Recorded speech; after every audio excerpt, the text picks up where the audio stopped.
রাসূল করিম সাল্লাল্লাহু আলাইহি ওয়াসাল্লাম ইন্তেকাল করার পর তাকে কাফনের কাপড় পরানো হয়েছে, এখনো দাফন করা হয় নাই। পৃথিবীর জমিনেই তিনি শুয়ে আছেন। নামাজের সময় হলো, বেলাল রাদিয়াল্লাহু তাআলা আনহু আজান দিচ্ছেন। যখন তিনি বলবেন আশহাদু আন্না মুহাম্মাদার রাসূলুল্লাহ, এই শব্দটা বলার সময় তার কণ্ঠ রোধ হয়ে গেল। কান্নার কারণে তার জবান দিয়ে আশহাদু আন্না মুহাম্মাদার রাসূলুল্লাহ বের হচ্ছে না। 3 দিন পর্যন্ত তিনি এইভাবে আজান দিয়েছেন। যখন তিনি আশহাদু আন্না মুহাম্মাদার রাসূলুল্লাহ বলবেন, সেই মুহূর্তে তার কণ্ঠ রোধ হয়ে যায় এবং সাহাবায়ে কেরাম তারাও কান্নায় ভেঙে পড়েন। তারাও এই শব্দ শোনার সাথে সাথে আবেগ আপ্লুত হয়ে পড়েন, কান্নায় তারাও ভেঙে পড়েন। 3 দিন পর তিনি খলিফাতুল মুসলিমিন আবু বকর সিদ্দিক রাদিয়াল্লাহু তাআলা আনহুকে বললেন, আমি আর মদিনায় থাকতে চাই না, আমি এখানে আর থাকতে চাচ্ছি না, আমি আর পারবো না। যে দায়িত্ব নবীজি আমাকে দিয়েছিলেন, এই দায়িত্ব নবীর আদেশ ছাড়া অন্য কারো আদেশে এই দায়িত্ব আমি আর পালন করতে পারবো না, আমি দামেস্কে চলে যাব। আবু বকর সিদ্দিক রাদিয়াল্লাহু তাআলা আনহু তাকে যেতে দিতে চান নাই।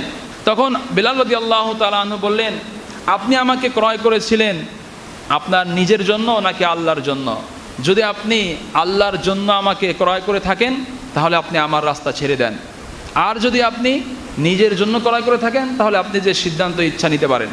তখন আবু বকর রাদিয়াল্লাহু তাআলা আনহু বললেন, আল্লাহর কসম, তোমাকে আমি আল্লাহর জন্যই ক্রয় করেছি, আল্লাহর জন্যই তোমাকে আজাদ করেছি। যাও, তোমার রাস্তা আমি ছেড়ে দিলাম, তুমি যেখানে ইচ্ছা যাও। বেলাল রাদিয়াল্লাহু তাআলা আনহু দামেস্কে চলে গেলেন। বাকি জীবন তিনি সেখানেই কাটিয়েছেন। যখন তার মৃত্যু হবে মুমূর্ষু অবস্থায়, সেই মুহূর্তে তার স্ত্রী তাকে লক্ষ্য করে বলতেছে, আহ কি কষ্ট।